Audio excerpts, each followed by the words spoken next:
This is mostly ancient history. All right. I'm asking you. How ancient? Sumerian? Not that ancient. We're going back to your ancient history. Oh. And we're going to also focus around the J-Lot. And there's only 10 questions here. It looks like one was added, but I'm just going to let you talk, whatever you want to talk about freely. I'm just going to ask you the first question and we'll continue. Yeah, I just prefer it be more of a conversation rather than a. The other makes me feel as though I'm testifying, and I'm prepared to do that as well. Okay, raise your right hand and put your left hand on the Bible here. Yeah. Or was it your right hand that's supposed to be? And as long as we're in a closed session, so help me God. Yeah, conversation is definitely the way to go. Yeah, I'm working on that subpoena. I've talked to a big-time attorney, and we're talking different things, and we can discuss that at a different time. Yeah, he's a great guy, too. He's a good guy. He's experienced at high level. As I was saying to Bill on the way over here, I was ordered to present a copy of my order to meet him at St. Mark's Square. That order contains an initial of a committee member, a coded initial of a committee member. From what I understand, there's currently a 17-16 split. And this is mostly rumor around the community to forward a public acclamation program having to do with the Majestic 12 and the overseeing committee, the old 5412, which is now basically called the Committee of the Majority, as far as I'm told. The questions are just to give us a little structure. Well, that's fine. Okay. That's fine. Well, that's interesting news. And if I say something or one of us says something, just answer, talk to me. That's fine. Keep going between you and Phil. The lights are cumbersome, but A that's little much? Okay. that's fine. All right. That's fine. That's fine. If you look closely, they're nice and red from looking through the scope all last night, so they can't get much worse.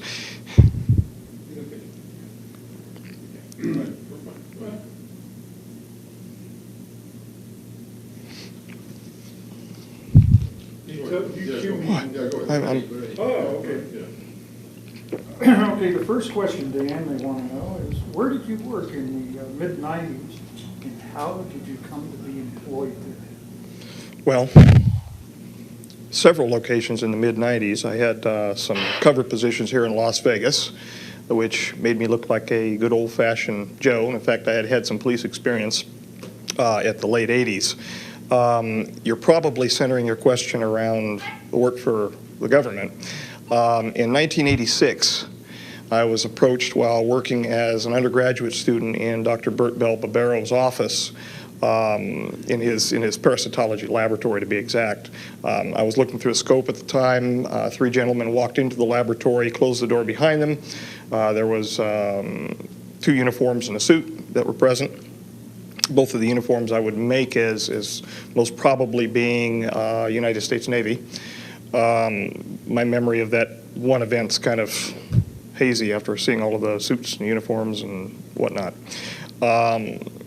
We spoke for a while. They asked me if I was interested in seeing the world and the like. I told them I in fact was. We went through several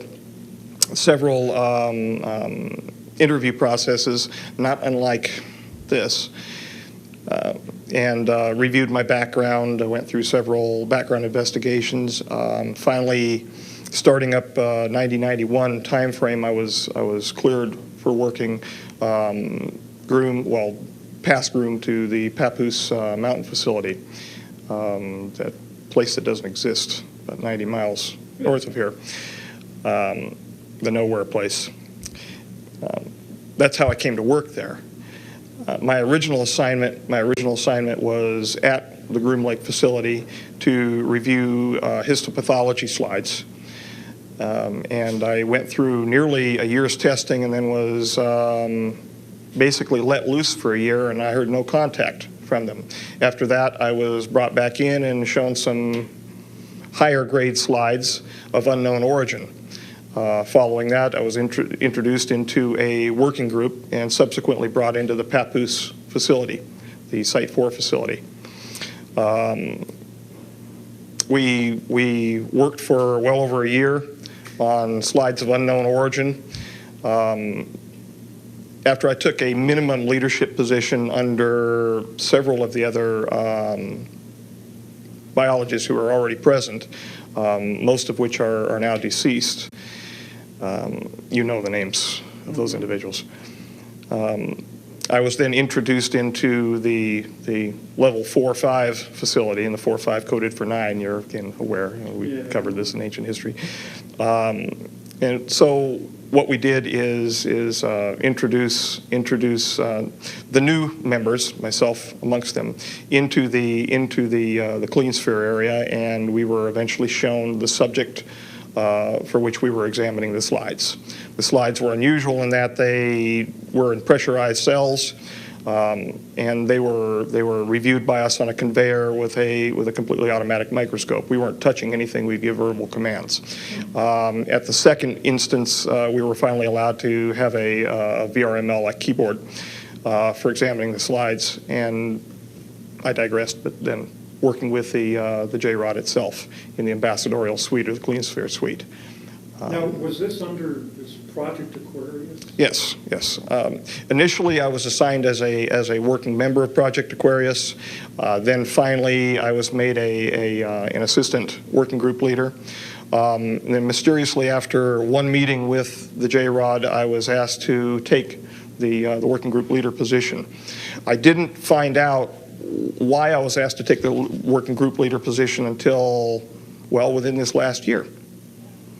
I never understood it because Stephen was older than I. He was my senior not only in ability but in age, and I would have never figured being advanced above an individual like that in ranking within a working group. And in fact, I never considered myself above him. We worked together. The Q94 document that you have in your possession was co-authored. My name went on there as the primary investigator because I was the working group leader. But in fact, he and I were both involved in the authoring of that document. Oh. Okay. Now, could you explain briefly what you were briefed on who and or what J-Rod was? Initially, I was briefed that J-Rod was an alien, specifically from the reticulum system, to reticulum 4. I had no idea the truth. Yes, from 2 reticulum 4 now, but I had no idea the truth of how they came to be. As I said to you before, I have never met an alien, but I have met an extraterrestrial. I found out subsequent to interactions with the J-Rod. And again, they have personal names. The term J-Rod simply means 15, which was a basing name for where they're located, the number of light years from our location. So they took those names. And they identified through the Sigma protocols, the linguistic protocols, with a rod symbol, which was an inertia symbol, and the letter J. And in fact, that was a combination of Mayan and Egyptian numerology having to do with a rod and a J, meaning 10 and 5 for 15. Okay. Now, 15 light years away, is that the police 876? 876 Charlie, from what I've been told. Now, he did not specifically tell me that that was the location, but the number 15 was mentioned. Well, they don't call it, apparently, Gliese 876, whatever, Charlie. How did J-Rod get here? I mean, how did he, 15 light years away? He crashed in 63, from what I understand. Oh, was that right? Outside of Kingman. Okay. Kingman, Arizona. Right. There was a problem involving his physiology and his biophysiological communication with the craft went wrong. And of course, he's ill, as we know, with the MGUS and the paraprotein associated problems. And he crashed. And how was he? Was he transported immediately from that crash site to the S4 facility? And how? That I don't know. Okay. That I don't know. You don't know how he came to be at the facility? I believe he and associates were transferred separately He to the originally to the Groom Lake facility, and an associate to, I believe, Los Alamos. Los Alamos. I have no independent verification of where the associate went, though. All I can say is that he was there at Site 4. Now, you interacted with J-Rod. Was there a general procedure for this interaction? Well, there was not a general procedure. There was a very specific procedure. Very specific, okay. After we would be brought in with our helper biologists, there was controlling helper biologists, those in the gallery, and then the introduction specialist, which was myself on a number of occasions. We entered the clean sphere through a large series of protocols involving pressurization and compartmentalization, no pun intended, until finally we were pressurized in fully encapsulated a TEC, a TES, total encapsulated suit for entrance into the clean sphere. Once we were pressurized and entered into the clean sphere, well, I should digress. We had a medical evaluation, all of that first. But they ceased doing that after a couple of medical evaluations. It was more just interested, let's get you in and get the work done. I would enter into the clean sphere, and I was not supposed to communicate with the J-Rod at all. I was not supposed to know his name. The reality is we were communicating from the time that I entered into the ambassadorial suite external to the clean sphere, talking back and forth freely. I could hear whatever he was projecting at me from thought, and he could very clearly hear what I was thinking. I say hear, meaning perceive. I was supposed to stand over by a hologram projection system, which was run as like a teleprompter system, over to my right, that would be run inside of the clean sphere glass. Hold my hand up and mimic certain signs. And it became a joke. It really did. It became a joke. Those folks who were watching from the gallery running the show thought that I was standing there and mimicking the signs, and this was the only communication underway.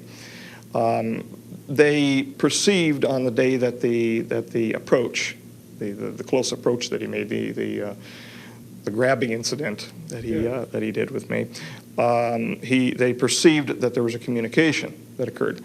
So I began getting questioned quite extensively whether or not he in fact was communicating with me, because he had promised not to, apparently, with the Sigma unit.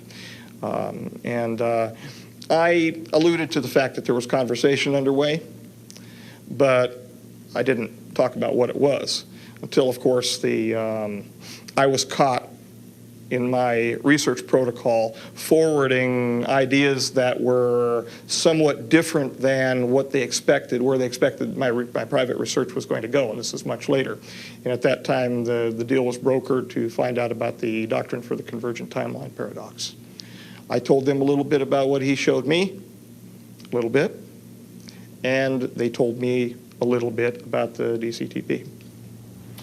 Now that you brought that up, which implies travel through time as well as space, and you said that J-Rod was retrieved from a crash near Kingman. Was he at that time just traveling through space from the staging area, or? Yes. No? Yeah, okay. Yes. He wasn't doing any time traveling at that point? No, not as far as I'm aware. Okay. Not as far as he told me, no. Can you describe J-Rod to us, what he looked like and how he behaved? Yes. The gentleman with which I was associated was approximately 3.5 feet tall. He had a dark brown appearance, very ruddy appearance to his skin. He was in a highly pressurized clean sphere. He exuded glycoprotein-like material through pores on his skin, which was associated with the neuritis, the neuropathy that with which we were dealing. Did this have an odor to it? I don't know. Okay. I don't know. I couldn't perceive any odors whatsoever. I was inside my... But I would imagine, but I have no data set to say what it would have smelled like. And in fact, there was nothing I read that indicated whether or not there was an odor. Why? Got it. I'm wondering. You've asked that before, that's why I'm wondering. Well, yeah, I've heard about this secretion coming through the pores of the skin before, Mm-hmm. and there have been those who've had encounters who say they could smell an odor Okay, from the skin. all right. Where were we? You were describing. 3.5 feet, large head in comparison to torso. So the ratio of the cranial to the torso area would be larger than in what we would call a modern human being. Large bulbous black eyes. The whites of the eyes had been selected out. So it looked like a large pupil, basically. When you look into his eyes, you feel like you're going to fall into his eyes forever. And I think that probably had something to do with the telepathic nature of his mental structure. Large arms, large length. 4 very thin, sinuous fingers. Nails, not as long as presented in some of the images that you've showed me in the past. The ones done by Tom Mack, was it? Tom? Bill, you guys. Oh, yeah, that's it, the Puppet Master photos. I'm smiling because the Puppet Master leads me to other nicknames. But he was hunched over most of the time, could not support himself fully, given muscular atrophy. And that had to do with the peripheral neuropathy under which he was suffering. So he would grunt and move toward me almost in a flopping fashion. Feet were large in comparison to what we would, say our feet would be. He was unclothed 4. Yeah, he was unclothed, which bothered him. He wanted to wear clothing and was refused in every turn. Called himself captive, and justifiably so. His feet were unusual in that his plantar area had a very large knob underneath what we would call our heel. His facial features were grotesque in comparison to what he showed me what normal would be.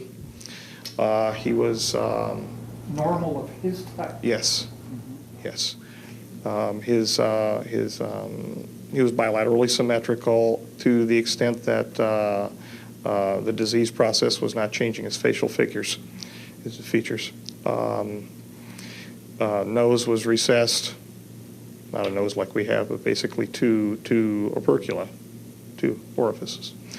An extremely small mouth, a hard palate, no teeth. His musculature, again, it was suffering from the problem at the myoneural junction due to the neuropathy. Do you have any idea what his chronological age was? 622. 622. And that I don't know. That I don't know. That number 622 is now used as an important number within the community.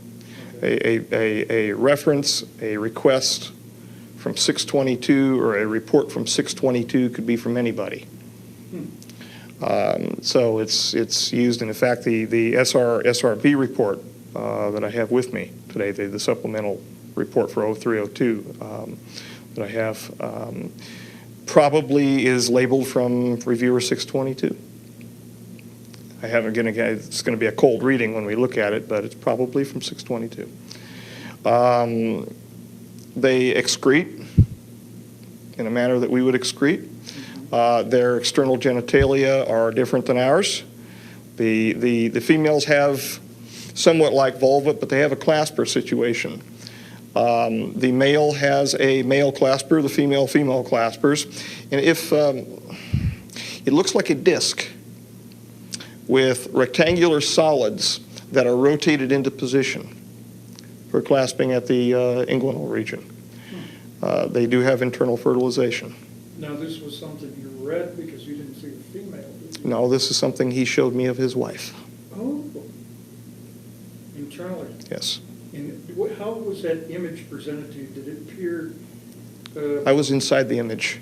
You were inside the image, That's what it felt like. like virtual reality. Yes, everything that he showed me when this was the incident. When he projected it into me, it felt like I was there.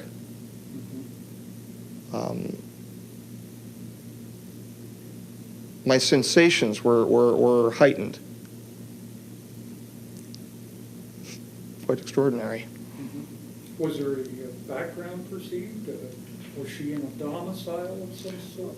Again, excuse the pun, a gray surrounding, very, very dull, drab surrounding, almost like a concrete evacuation center, where you'd have evacuation zones underneath the hotels in case of a mass casualties or a mass disaster, where it was a very clinical environment.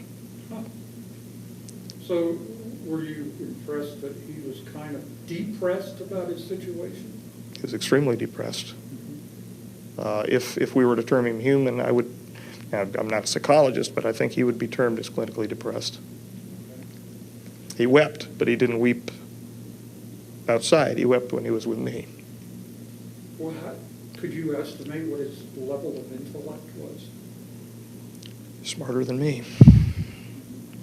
He was smarter than me by a long range. Did he have a wide range of knowledge? The mathematics that he showed me blew my mind. Was that right? He showed me concurrently not only the equations for the rule of nines, but he also did so diagrammatically, and he did so with three-dimensional, like a VRML system, where I was watching cubes come together. So that if I was not understanding the script, I would understand it as a child learns group theory in mathematics. Highly evolved, highly intellectual, highly repressed emotionally. When I was with him, I felt great happiness to be with him, but I could feel his great sadness, not only because of what he wanted to become, what he knew he was by being present with us, but where he was and how he was being treated. He was not part of the group that has to be catered to involving the T9 treaty that was just signed. He wanted to help. He was willing. When I went in, for God's sakes, I took well over, nearly 300 individualized aspiration samples from his neurological system. He would hold his arm out for me to take them. There was no pain medication. And whenever I would fire the introduction system to remove the sample, it was an aspirative avulsion system, he would cry, and then he would just stand there and look at me. There was a suction. Yes. Yeah. In fact, I would bring the sample after the initial removal from his tissues into the introduction system, and then approve it and move it from there to one of the helper biologists. Usually it was Robert, outside of the clean sphere, and then he would move it from there to be handled under our normal protocols. It was a level 5 past our the BMBL system. He'd just stand there and take it. So, do you feel the communication that he established with you when you were in contact with you, could he extend this communication over any distance? 60 feet, 60 feet? definitely 60 feet. Okay. It was 60 feet from the center of the clean sphere to the introduction ramp going down into the ambassadorial suite. So at least 60 feet. So you don't feel like he's been in communication with you since that time? No. Okay. No. Was it selective in some way? Was it willfully selective on his part, who he wanted to communicate Yes. with? Yes. The folks that I'm sorry. The folks that wanted to find out what he was saying to me, they knew darn well that he was communicating with me after a while, because I was smiling. I couldn't help it, because we were actually joking back and forth. And you know, they didn't know. They didn't have any clue. They didn't have any clue what he was saying. So it had to have been selective. They certainly wouldn't have pressed me like they did after I woke up from the big attention scenario. I woke up outside of the clean sphere. I was drug out of there by Stephen. He finally got a secondary suit on and drugged me out of the clean sphere. No, they had no clue. They had no clue what he was saying. I'm sure of it. They were extra rough in removing my plug and my catheter and all of that business after I got out of the TES. Yeah. One of the things that I want to ask you now, departing slightly from this subject, we're going to ask this last question, then we're going to take a break, okay? And then we'll see where we go from there. But I'm smiling because I'm envisioning the lack of the lights. yeah, okay. But everybody's Yeah, don't like this at all. Why, and of course you're going to have to restate this again, why are you talking to us now? What is your intention in telling us about this, about your involvement? It's multifocal. It's multifocal. There's several reasons. The largest reason is not the most important reason. The largest reason from a personal perspective is to step out from under the Black Ops community and retire. I'm ready. I told you before, I can see myself walking along a pond and not being bothered by anybody except for maybe a bird here or there and taking a sample and just taking my time and looking at it for fun, for enjoyment. And you're worried about your health, right? Well, my health is degrading. There's no doubt about that. The heart disease that I have is in fact degrading my health. Time is coming. I don't know how long that is, and of course that's within God's providence. So you'd like to maybe have some freedom, to have some Yes. time of your own? Yes. To go to Walden's Pond or something, right? Study the life. Disappear at Walden's Pond. Right. There are other reasons too. You know, without yelling the poor me scenario. Yes, people have a right to know. I mean, that's, you know, other folks have screamed that. Some of them, I think, real. Some of them phony as a $3 bill. Yes, they have a right to know what is going on. They have a right to know because this is their future.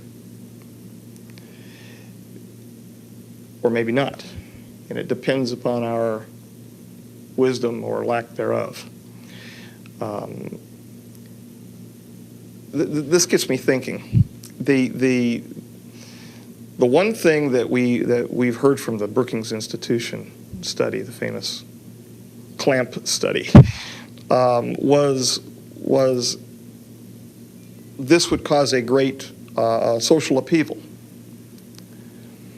It would destroy our social bonds, our religious bonds. And in fact, I know I'm digressing, but I ramble.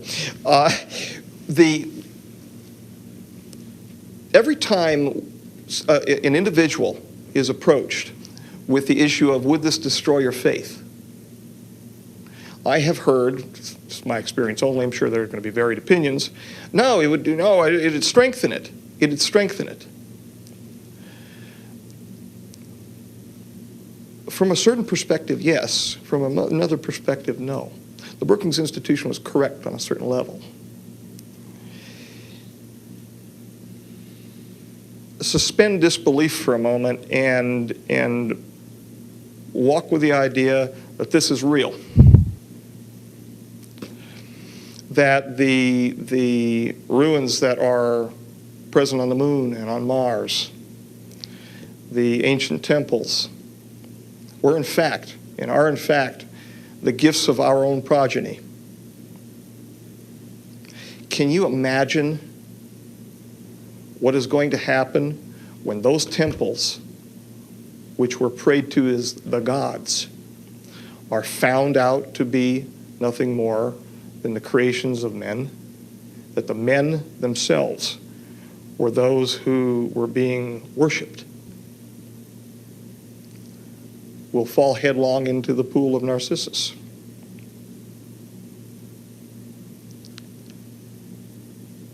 And maybe that's a good thing. Maybe that's a good thing.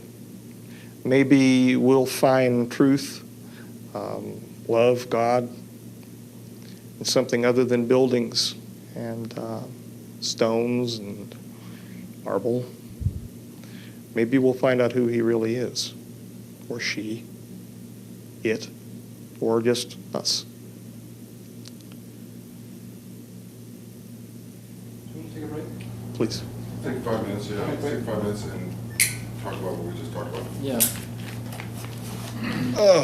I missed a little bit about the clean sphere entrance in terms of suiting up, preparing yourself. You did mention the medical exams, which fade Right. out after a while. Right. But in the other tape, you talked a little bit more about some of the mechanical specifics, just to give a better image of That's fine. what it's like for you to do it. That's fine. Okay, that was The one. introduction gantry, the swinging The hose swing systems, goes all up. that. Yes, those things. Yeah, they That's just all visual, and I'm interested in the dulcing facility. Uh, Training what you're talking Hold about. on. One thing at a time. One thing at a time. The other thing is We can wait. that might be pertinent to what you just did, what you just spoke about, was what you were looking at slide-wise prior to knowing what the unknown origin material was, what its origin was. Sure. You know, just what was you were looking at. All right. Without revealing. You want me to get into the microbial? Well, maybe just a general statement of what that was, All right. what you thought you were looking at. Just to give us a little. That's a good one. You know, I had no clue, and in fact, they brought in who we got on our side, a biochemist to turn our attitudes around. And after about a year, he didn't turn our attitudes around. He finally joined us. And finally said, no, we can't do this without finding out the origin of the tissue. I see. Right. We needed to find out. See, we were dealing with it. We were dealing with a situation where it was in vitro. We might want to go back on camera for this. So That's fine. Okay.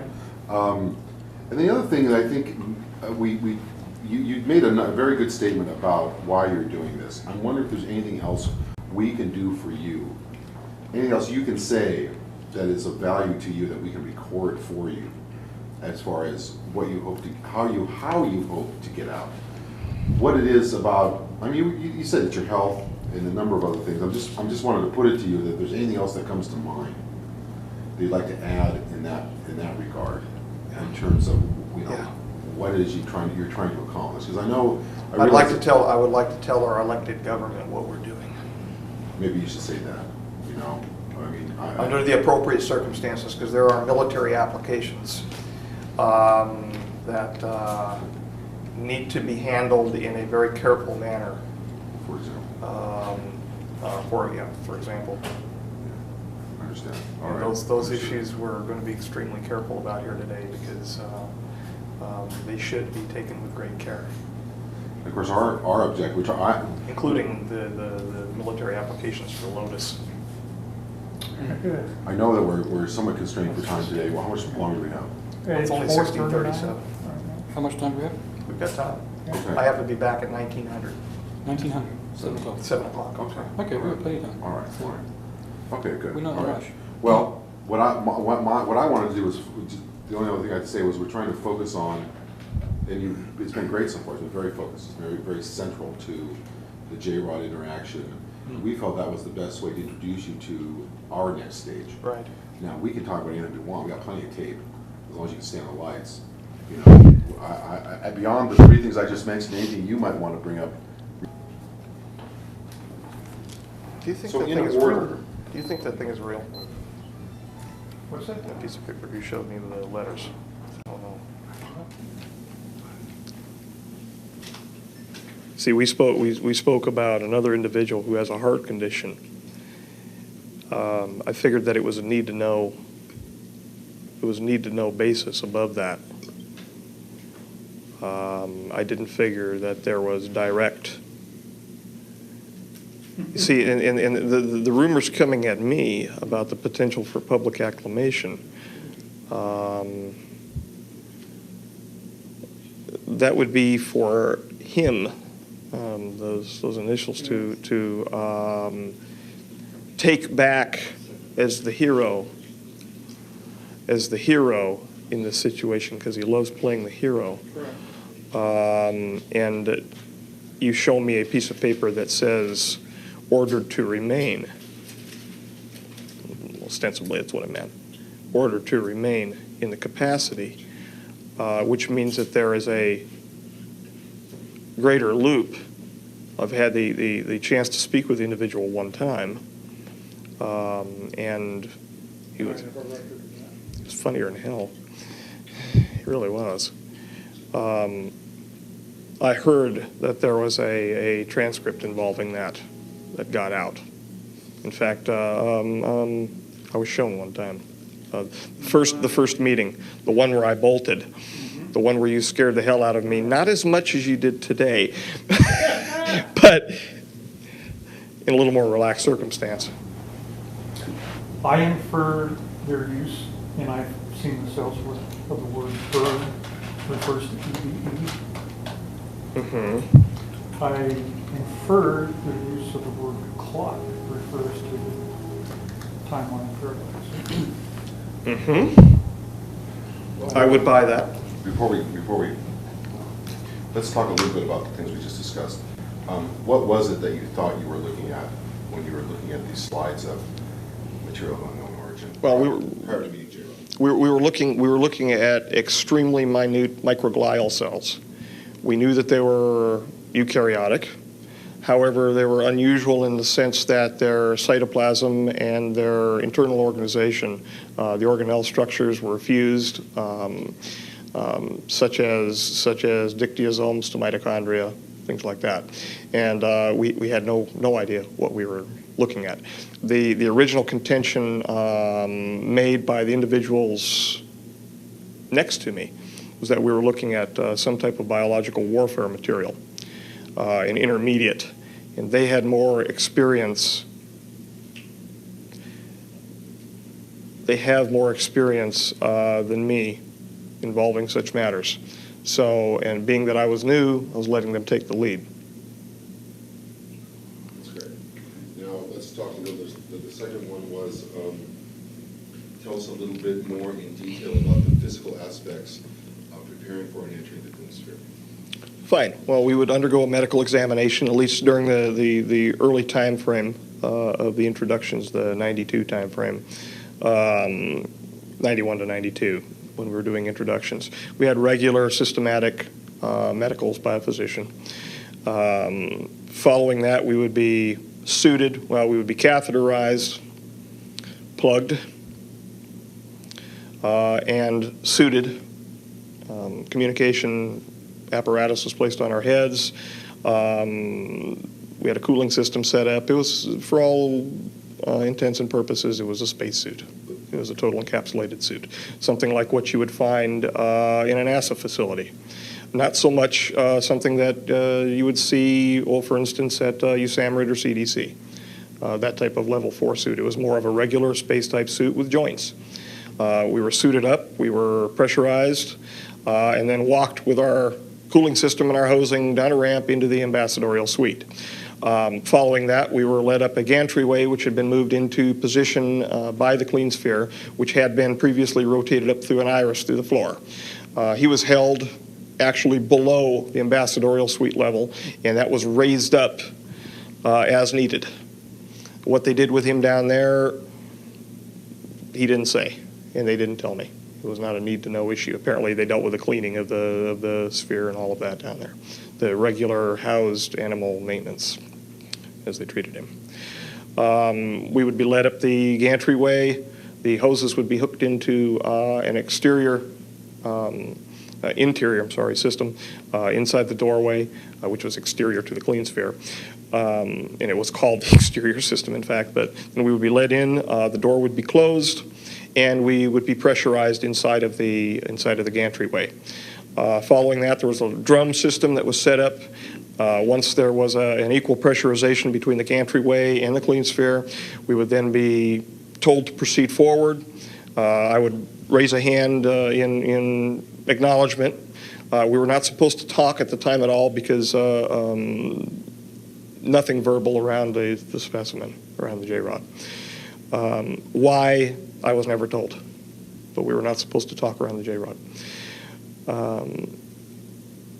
I moved the drum system and re-hooked a secondary set of hosing inside the clean sphere, checked the pressurization, and once that was done, the door to the clean sphere would be closed behind me, and I would presume that the pressurization remained the same in the gantry-way. Following that, I would do my business inside of the clean sphere involving contacting the J-rod and removing the samples. And what was the reason you were removing samples? We were removing samples to attempt a treatment, a full diagnosis and a treatment for a paraprotein-related monoclonal gammopathy of uncertain significance type disorder, which had various attributes to it, among which were a cocaine type presence to the J-rod, cocaine syndrome type presence, and certain genetic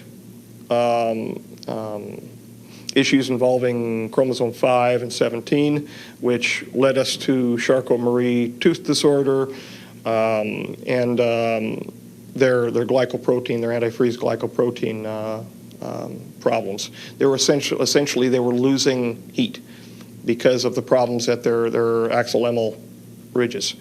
They were not transmitting the energy, something like a dystrophy. And when the action potential goes down a nerve, well, their action potentials were dying at the synapse. They were also losing energy because there was a demyelination process underway. That demyelination process was, well, since the Q94 document, was tied to a CMT1A-like problem, the Charcot-Marie tooth problem called PMP22, which is a protein number 22, which an overexpression of that gene causes a greater demyelination. We tied that to the demyelination issue involving the promoters for the PMP22. Those promoters, there's two promoters for it, were selectively deselected with the use of TFOs, or triplex-forming oligonucleotides. It's essentially an ssDNA vector expression system that we're using. Oops. Doesn't that... You're staring at me, Bill. I'm sorry.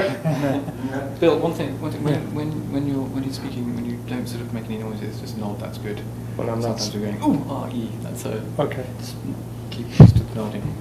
Great. That's all he's been doing is nodding. I shouldn't. All right. So do you want to simplify? I'm sorry, Bill. No, I don't. Actually, no. I think that's fine. I'm sorry, Bill. I actually understood some of it. That's all right. Doesn't that interfere in the demyelination process? Okay, isn't that similar to conditions that humans sometimes have, like, what is it, muscular dystrophy? Well, yeah, except for he wasn't forming plaques. Okay. He wasn't forming plaques. He was simply demyelinating, repairing the demyelination area with the immune system. They've got a cell-mediated immune system, humoral system, just like we have. The cells are different. They've got Philopodia, but very strange looking blood-like material. It's like it, but that's why we use the term analog so much, because it was different. It was different. Can we talk a little bit about some generalities around the building in which you worked, the sort of, you know, how many floors it was, or where it was located, Sure. how you got there? You want an experience of Site 4, watch the Andromeda strain. Except for there's a little more color inside of Site 4. They've got a nice orange stripe on the wall, and they've got a red and blue stripe on the floor, which gives you general directions depending upon the floor you're on, and you can't move without getting stopped anyway. Now we're talking separate to the groom facility here. I'm aware of several floors at the groom facility, and then finally the majority of the hot stuff was taken over to Site 4. We're talking 4 basic levels. The first level, and they're coded 4.1, 4.2, 4.3, 4.4, and then finally where he was stored is 4.5. And that 4.5 designation was painted on the wall for him because 4 and 5 is 9. That's why, in fact, they built 9 hangars on the Galileo and Sidekick levels, the 4.1 level. The 4.2 level contained the looking glass, Alice's glass. In fact, outside of the door for the major facility, there's a white rabbit with a clock. A very large, it's a statue that's probably about that tall, and it's held above the doorway. It's wired above the doorway. The looking glass, I find out, is one of the ERBs. It's an Einstein-Rosenbridge promoter. It uses some form of, and this is found out, Jesus Christ, in the last 2 weeks. I'm asking the right questions there, I guess. It's composed of a spherical, spinning, arced, rectangular solid matrix of nickel, cadmium, and barium. There is a spinning disk underneath it, which is supercooled. Into this is injected into the center of these spinning, and I'm not a physicist, spinning disks, is injected an argon gas. Into that is injected some type of repulsion matter. It's a gravity repulsion matter. They are obtaining the gravity repulsion matter from the heavy materials that have been obtained from the J-rods, the 115 variety material. And apparently when they bombard it with enough electromagnetism, this stuff repels gravity, and it turns into some sort of exotic matter. They spin it fast enough, it opens, or they can see through it.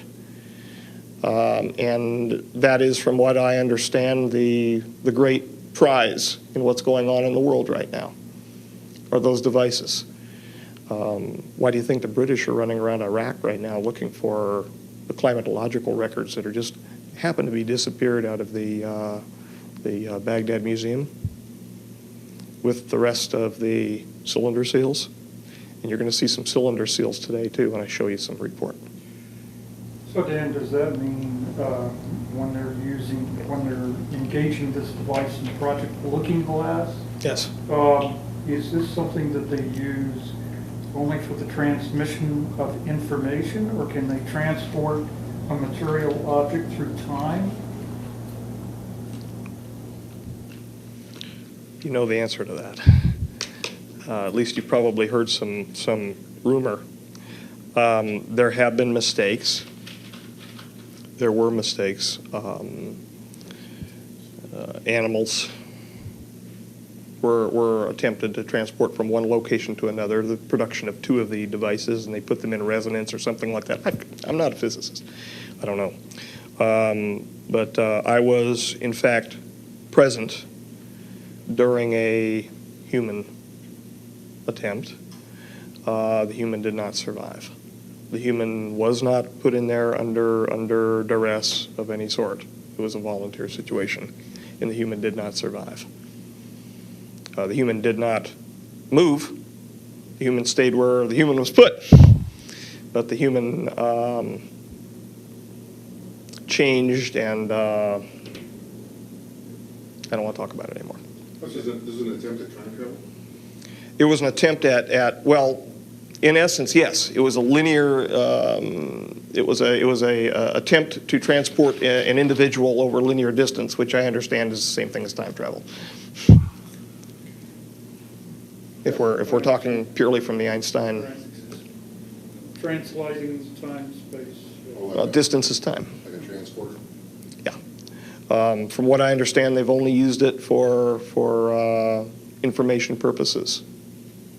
Aside from that, how they get the information out of it, no clue. I don't know. What specific information they've obtained, I only know of one piece of information, and that is the rush, why the rush is underway to get Lotus done by the 2005 deadline.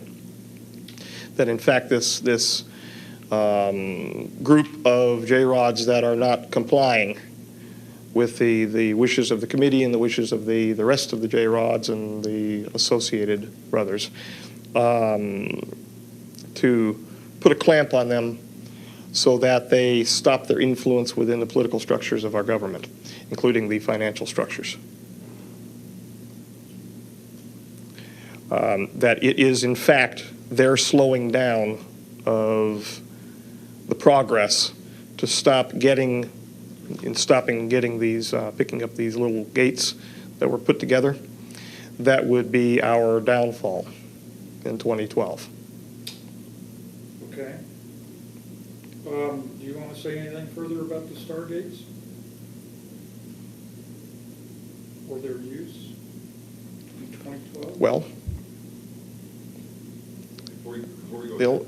let's finish up our third objective when we turn the lights back on. what can one do for me? Yes, exactly.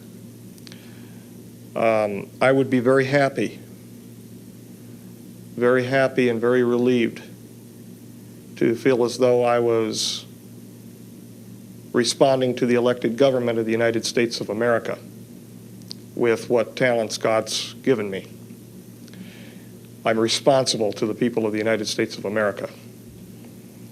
The nature of the information to which I'm privy is sensitive enough that the full disclosure of that information would have to be done in an appropriate location and under appropriate circumstances. Certain military application information would have to be done in a closed session milieu for the national security.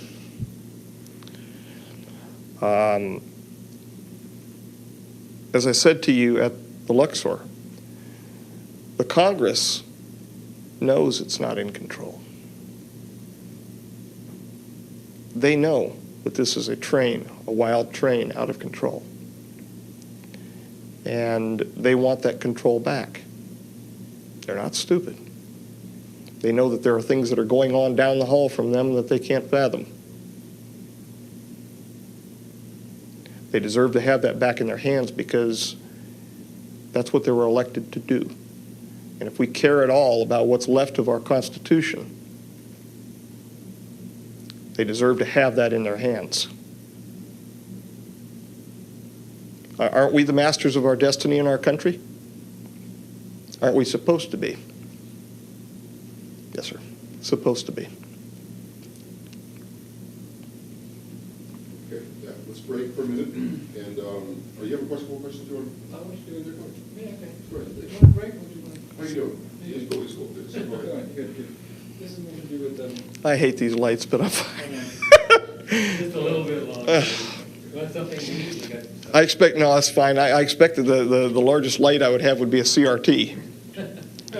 I was comfortable with that, too. I'm quite interested in if you could describe for me sort of what it was like when you were first introduced to J-Rod.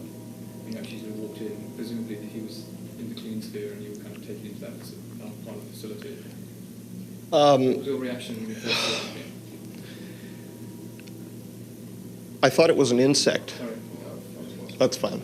We lost the line. We'll take a break. Let's take a break. Stretch. Wellington, I went to Dover Grammar School for Boys, Oh, really? on the hill over Dover. 4 years. Like. Yeah, indeed. We were right above Dover College, and they had all the girls down at Dover College. Right. Was it a boys' school, I take it? Yes. Yeah, like Yeah. Wellington. We were not allowed to communicate with the females in the village. We had Grandmaster, Headmaster Coleman. Oh, right. We called him the master, actually. Yes. We called him headmaster there. Didn't want to call him anything else. He had a cane. I ran away, actually. Good man. Yeah, really. Had enough of that rubbish. Okay, so it's back to that question. Let me just rephrase it for you. Can you describe in detail the first time, what it was like to meet this being for the first time? My original feeling was I was looking at a giant insect. It's the best I can just off the cuff. It looked like a giant insect, being dark brown and hunched in a corner, very insectoid in appearance. It almost looked like it had an exoskeleton. I felt afraid inside because I was always told that monsters weren't real.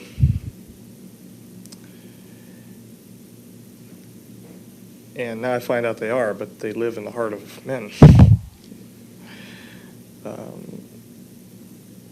It was fear, excitement, complete astonishment, because honestly, I thought we were dealing with some sort of monkey, something like an old world ape or the like, but indeed it wasn't. That's what my feeling was. This, I'm not going to lay on and talk about how intellectual I was at the time about it. It scared the hell out of me. What in terms of actually when you first confronted with the idea that it was, a non-human being, an extraterrestrial, something not of this world?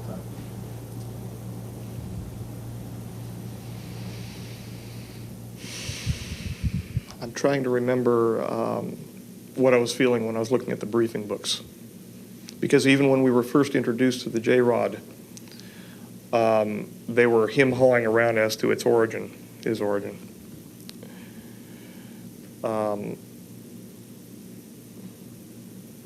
Poppycock. I didn't believe it initially. I didn't believe it. However, deep inside, I held open the possibility, because of what happened to me earlier in my life.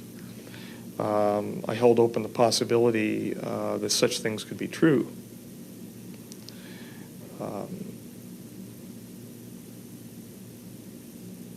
But wouldn't happen to me.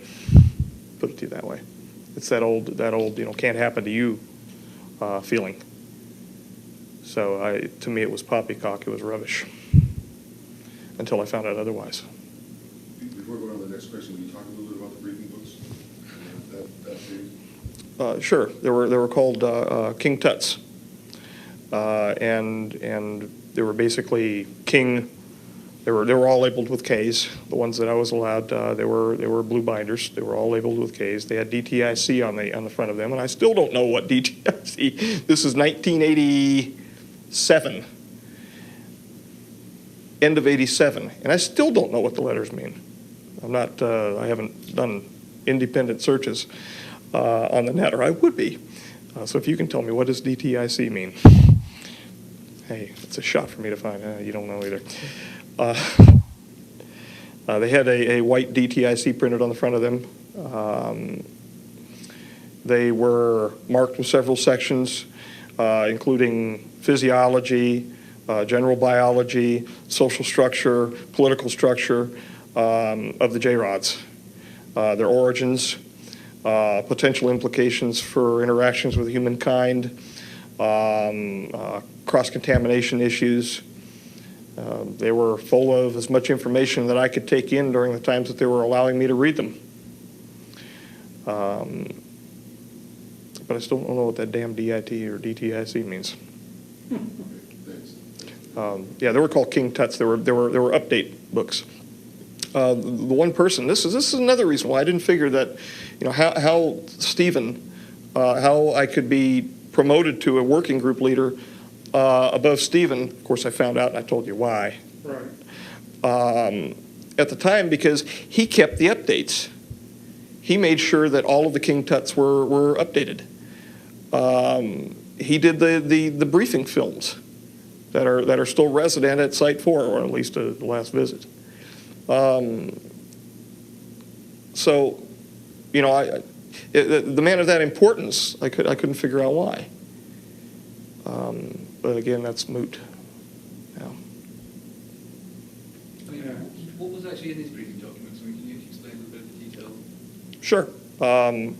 Close-knit, very well-ordered society, one which is numerologically based, one which speaks to others that were called brothers, that I now find out are those who left on a spiritual path to another location, to the famed Duat of Orion, the Epsilon Orionis area. Head-to-toe physiology, including real autopsy photographs, not the Santilli kind, but the real autopsy photographs. He can't sue me for that, I hope. He won't raise his head probably, but that was disgusting. The Brookings Institute paper was present, as well as several position papers clarifying the Brookings Institute. However, each of these that I was allowed into, they had separate folders and they had separate clips within them inside these three-ring binders. And I was told which numbers I was allowed to open up. And they were given to me on a card, and those are the ones that I was allowed to review during the times that I was allowed to review them. Most of the stuff, I mean, they had everything from military applications, the physics of the craft, and I couldn't have cared less. I was more interested in taking in the biology issues. Just doesn't interest me. Aside from the fact from the biophysiological interface between the hand, mind, and the craft, because they have on their hands a number of pads, and there are open nerves which are protected by various glycoproteins, and those glycoproteins are selectively pushed forward or sucked back via capillary action, or they can be through an active fashion pulled back, and it kind of pulls a viscous sheath back and allows the J-rod to have direct interface with the craft. That interested me, although most of it at the time, and still some of it now, I have no understanding of. A lot of it has to do with electronics that I don't pretend to understand. I was most interested in looking at issues involving their histology, histopathology issues, including some autopsy photographs that showed disease processes which were naturally occurring within them, isolations of viral material, to include the protocols for new protocols which were being written as they're working, which is what we're doing. Which is really what we're doing. We're writing new protocols, new procedures as we're working forward. I mean, all of the old standbys are there, everything from electrophoresis to, you know what, to anything. But we're writing new protocols as we're going, because this is not new territory. This is, pardon the pun, alien territory. How many beings have we had to work with? I only met one. I am aware of possibly 3. From the reading, and at that time, again, I was so stunned by what I was doing. A lot of it was getting by me. When I read the word extraterrestrial, I tunnel visioned, and when I finally believed and understood that it was in fact an extraterrestrial, numb. Okay, thank you. just want to ask you a question about the telepathic communication, the nature of it. What is it actually like to communicate with one of these beings telepathically? And what do you hear something in your head? Do you hear images, see images, or? I could hear my voice. No, you can hear yourself think. Sorry, can you do the film? Sorry. Oh, yeah. Habit, looking at the people that are. I could hear my voice. However, the cadence, the affect was something that distinguished it other than me. It was no great booming voice from the heavens or anything like that, and I'm glad I do not have a proclivity to hear voices in my head, and have heard none since. But people could probably challenge that. But I could tell that it was somebody other than me, and I could tell because I felt drawn toward the subject that was sending the communication. When the J-Rod spoke with me, prior to the bombardment of the images, it was something that was part of me, but not part of me. I actually felt non-resident for a moment. It was almost an OBE type feeling. And then I could feel myself pull back and experience the sound.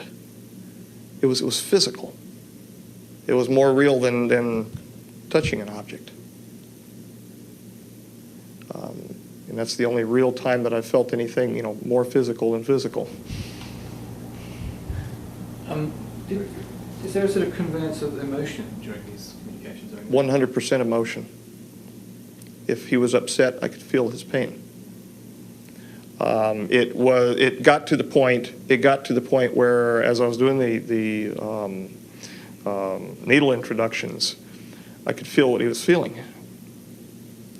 So as I would inject the needle under the integument and find my proper location prior to removing the sample, I could feel the needle entering him.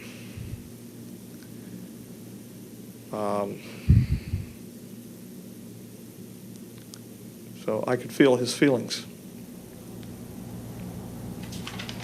Were you aware of Bob Lazar anytime when you were there?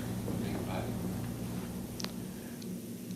I saw a guy out on the Mac outside of the Galileo, the 4-1 area.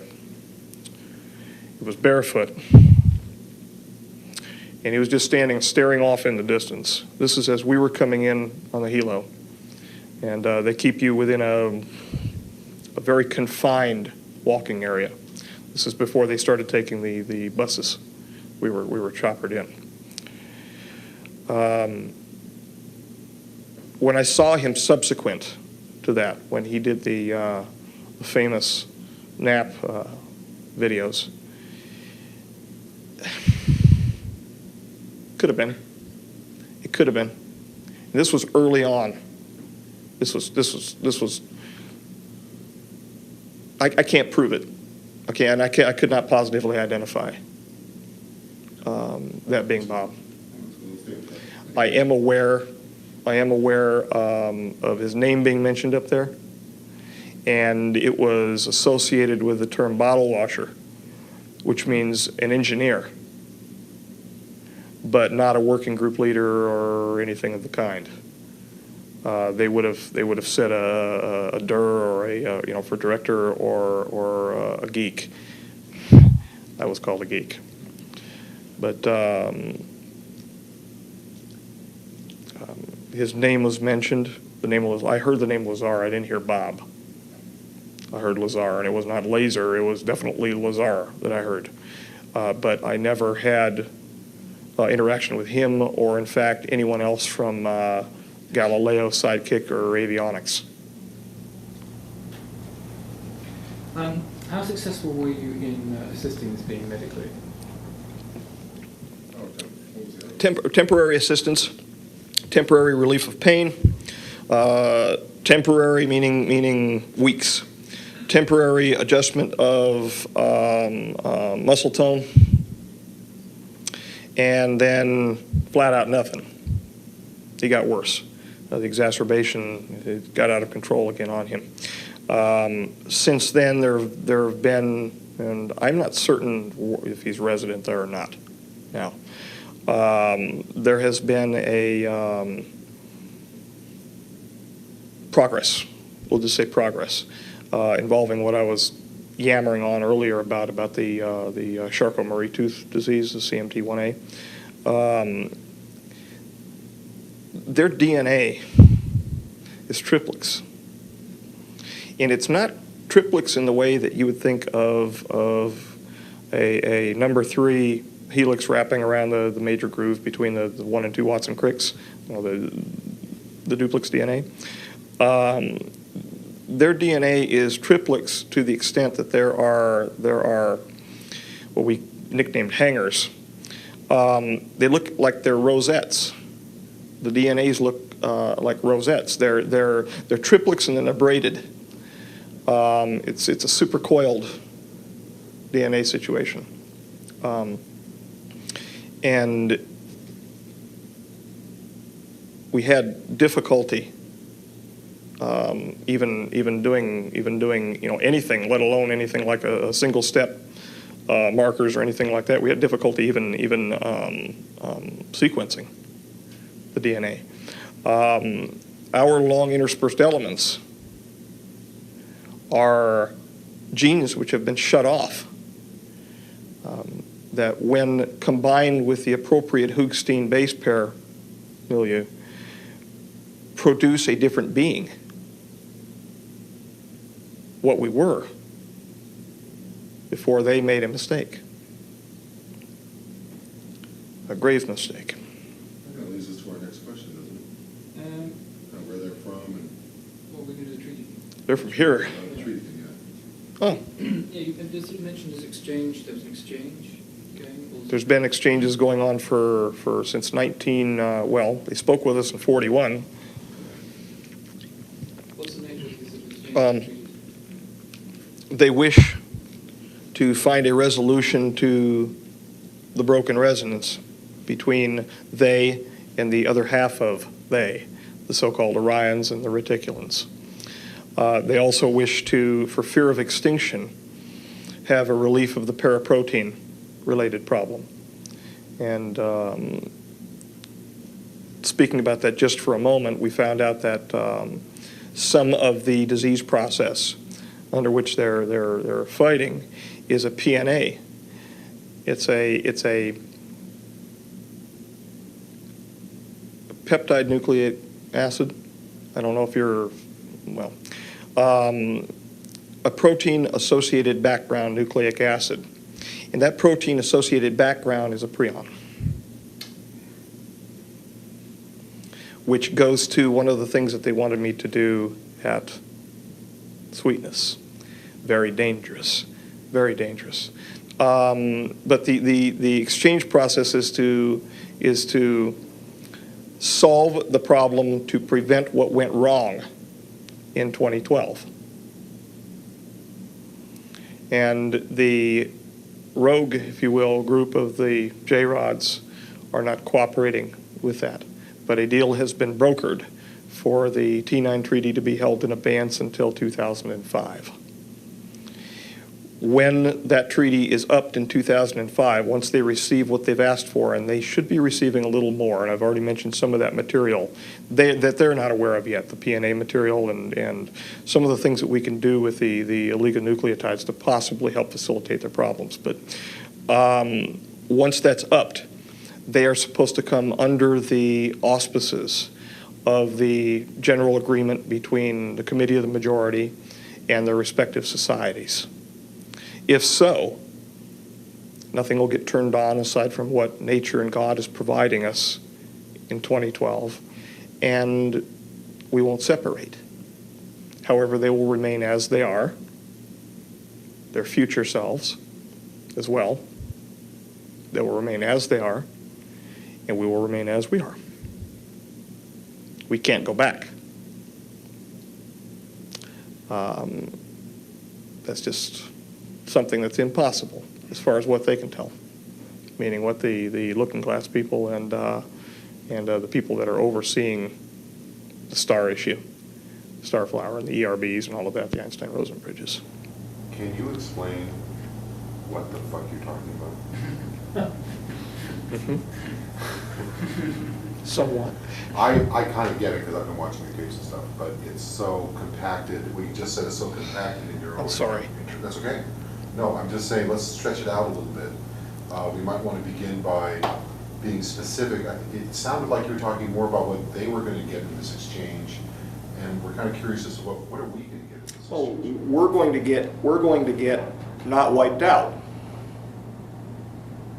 Okay, what's the problem we're trying to solve vis-a-vis getting wiped out?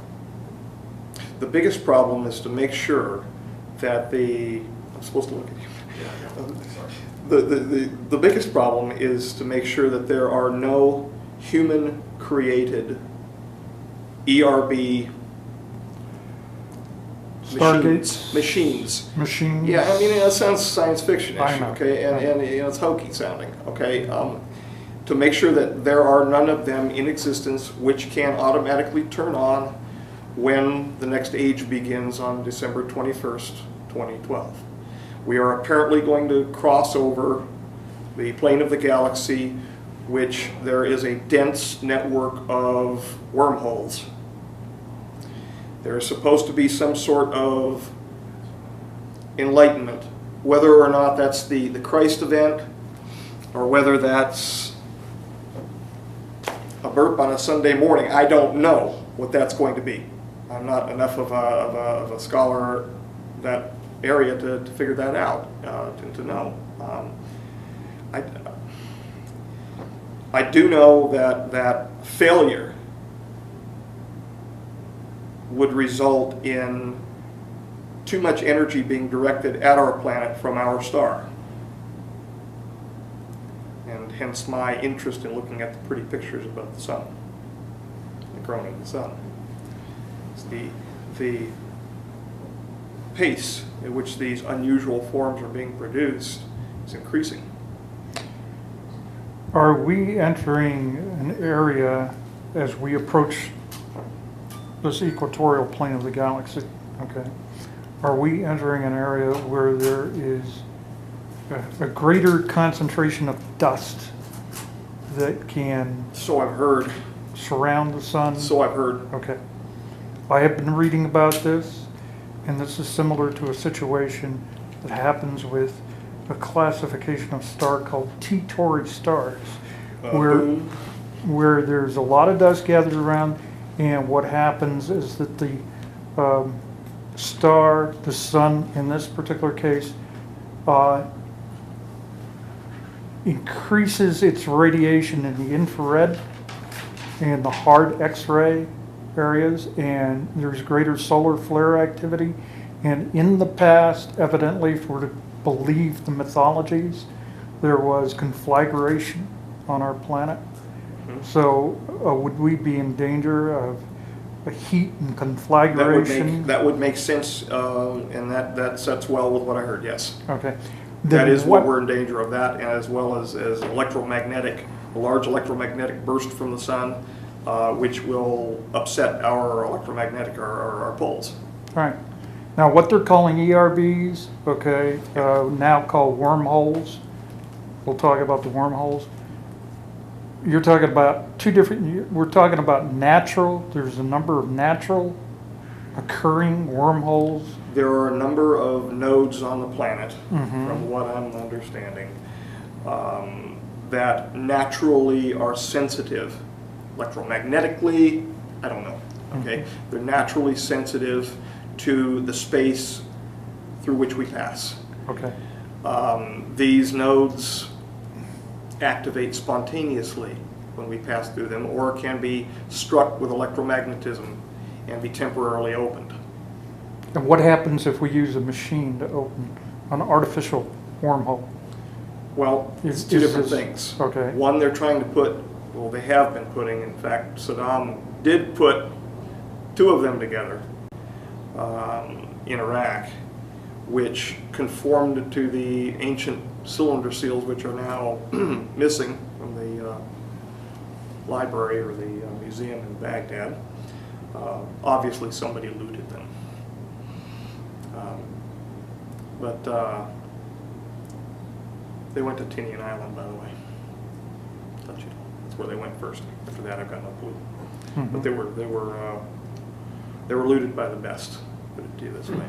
Now, haven't you been investigating a site where there is a natural Indeed, Frenchman Mountain. Frenchman Mountain, and your work continues on Frenchman Mountain? Yes, it does. Yes, Okay. it does. Our remote viewing unit first brought the notion that this could be a wormhole situation. And yes, we've employed remote viewers for it. Since then, there have been occurrences at the mountain that are far and afield from the research that I would be doing for the Lotus. There's two separate things, just absolutely two separate things. I originally went there with a team to do an endosymbiotic research program. I was trying to nail down, you read Lynn Margulis's book about the Acarian mastodon. I was trying to nail down information about that, and also I had presumed that we were from panspermia. So I was looking for an artifact. I was looking for an artifact that might interact selectively with ourselves, and fell into the issue involving the Ganesh particle, etc. But well, we had a flare that passed across the surface of some algae during a test. And we just found out, by the way, that flare, and it's included in the report, that flare is associated to the speed that a Ganesh particle passes. So it was a Ganesh particle. It was actually overly flaring on us that day. But it was on the May 31st visit of 2001 to Frenchman's Mountain. Okay. Frenchman's Mountain. If you have access to more reports than I'm aware of, anyway. I don't remember the report number, but. Can you articulate for us a little bit more in specific detail about the relationship between future and present for these beings? We're in a chimera. Can you talk a little bit about that? Just the basics. What we see, for instance, I mentioned earlier ruins on the moon and Mars. And you're aware I was involved in, probably you're aware that I was involved in Inca City research, so-called Inca City. That's because the J-Rod showed me that as an image, but didn't show me that as an image of a dead city, showed me that as the image of a future city, a living, breathing society, post-damage here, post-catastrophe. We are literally looking at things that are present, but according to a linear timeline haven't been built yet. Now, if that isn't confusing, say you want me to explain what the hell I was talking about, if that is not confusing, it confuses me. Well, you're the best guy for the job right now. Tell us. Look with lights.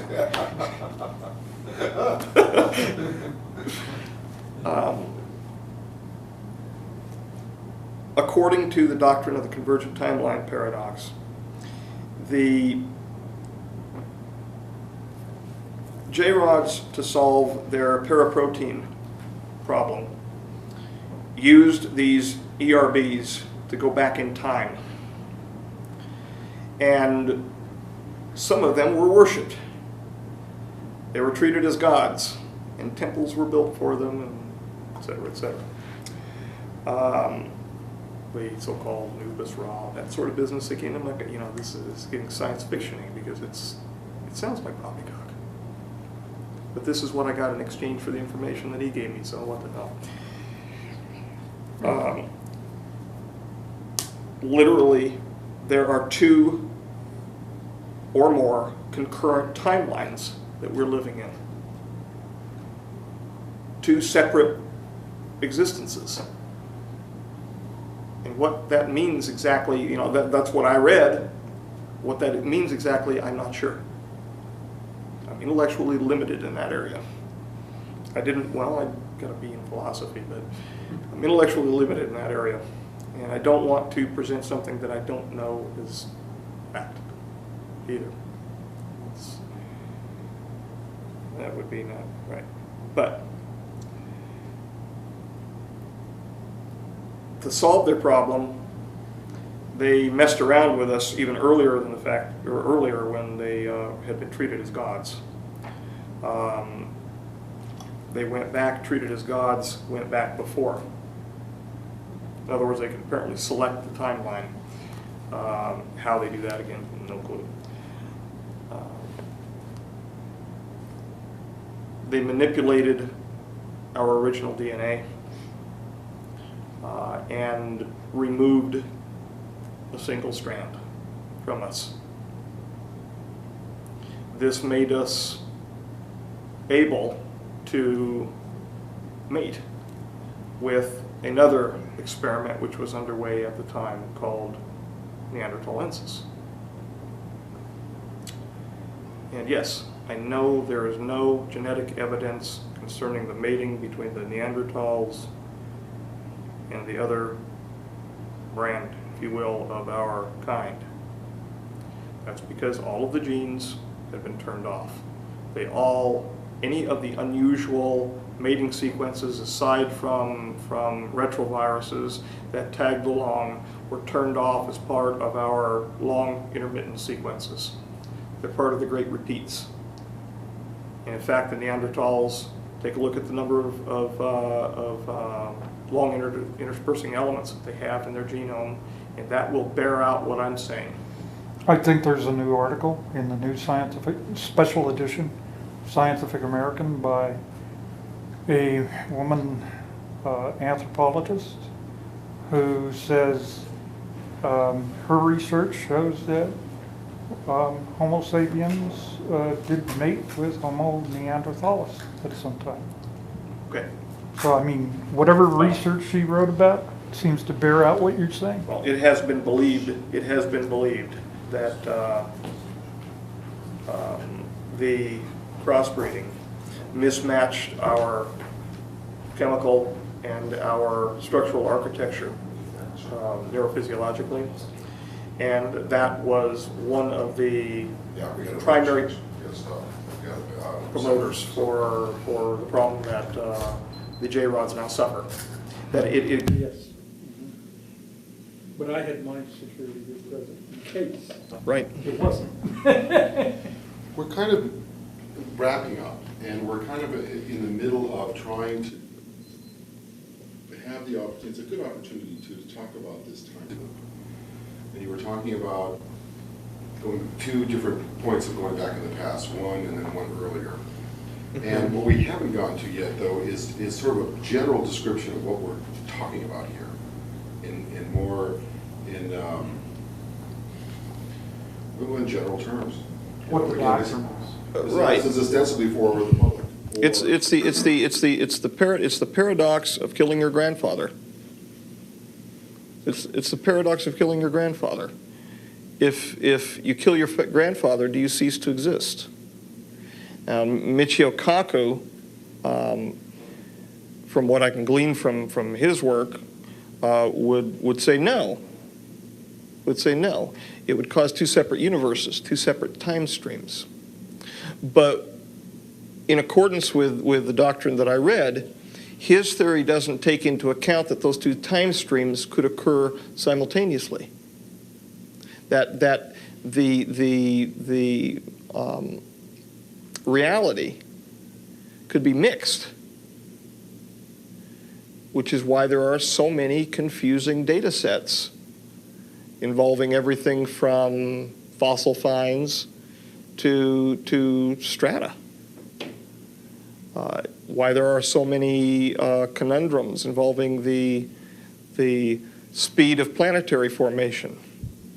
There was a recent thing out that I had read about a planet being formed in a very short period of time, much shorter than what they had accounted for the accretion theory.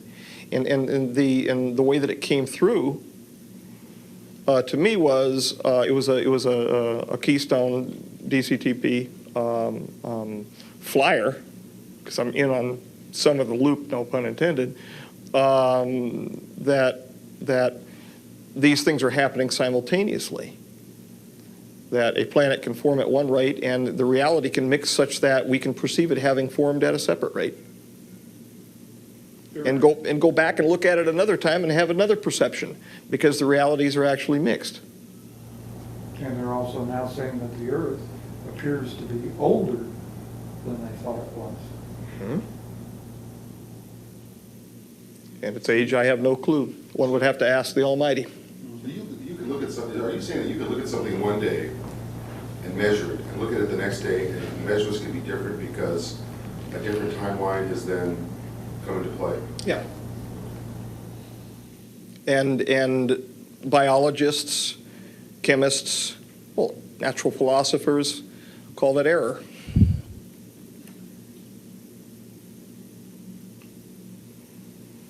And if something falls outside of their acceptable range of error, they call it non-written, because they would call it non-publicized, and then they wouldn't get their funding. That's the nature of the big business of science. I mean, ask a guy associated with my mentor at SUNY. His name was Carl, and he had a little problem in Louisiana. We'll say that. He jumped ship, and he wanted to measure some things having to do with free radicals. And this will give you an idea what happens if you piss the wrong people off, or you don't get enough funding. He had funding 10 days prior to, he had lost his extramural funding, and he had funding 10 days prior to his separation. They separated him anyway. If you don't show the progressive upkeep of the funding, you're not there anymore. And it goes much deeper and much wider than publish or perish. So again, in terms of a clear explanation, what is it we're trying to, in the treaty that we have, what is it we're trying to work with, or they're trying to work with us to?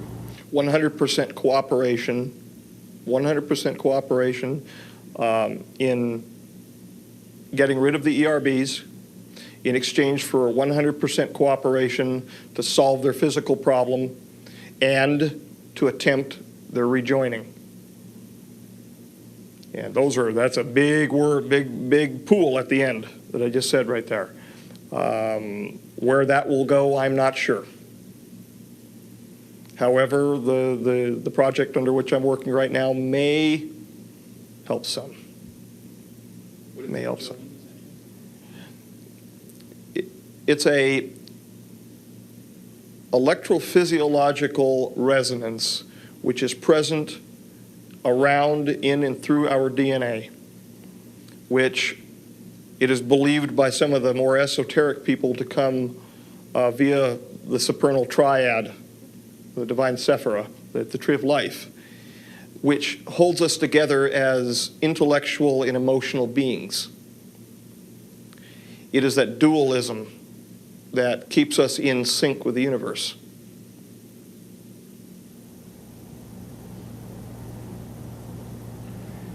Could you say a little bit about your sort of current conditions and where you're working now? Anything of that sort of what's going on with you at the moment, work-wise? Well, as in environmental, my environment, I am in an environment of I'm not going to get personal with the issues here. I'm in an apartment environment. There are children around me, which is wonderful.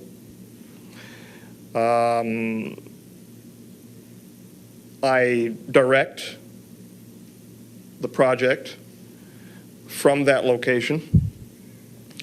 Do some minor microscopy work from there. Nothing of a hazardous nature, any more than dust would be hazardous to you. In times of need, I'm transferred to various facilities, not worldwide, but nationwide, and work within those facilities under whatever the protocols that, we need to complete. Those facilities are as wide-ranging as Dulce,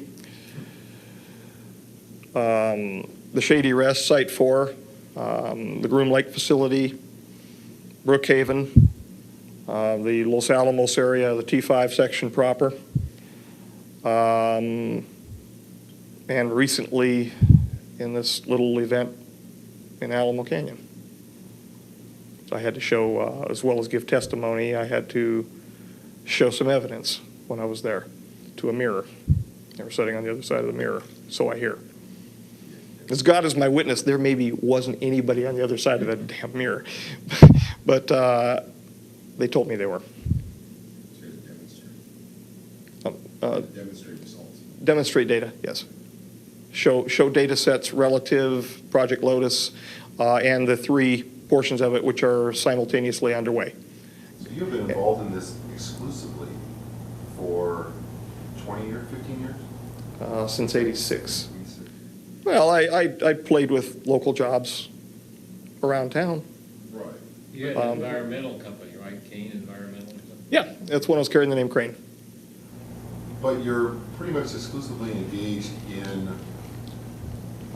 a project which is fundamentally tied to the future of our species. It is. It is, fundamentally. This project, without getting too deep into it, I've been accused of rambling by people before about it, but without getting too deep into it, this project is an all-encompassing attempt to grab for the brass ring and making sure that that brass ring is not the fruit of the tree of life. I'll grab just until we get to that point. But aside from that, I'm not going to try to barge my way into past the East Gate of Eden. The people who do that get hurt, at least so I've heard. And you're bridging what we have traditionally called physics and metaphysics, it sounds like, into one continuum. Because some of things you're talking about are what are tied to what Well, indeed. physics refers to. Indeed.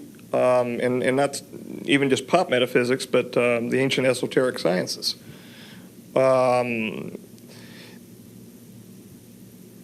For millennia, we've conceived of the supernatural and that supernatural's interaction with humankind.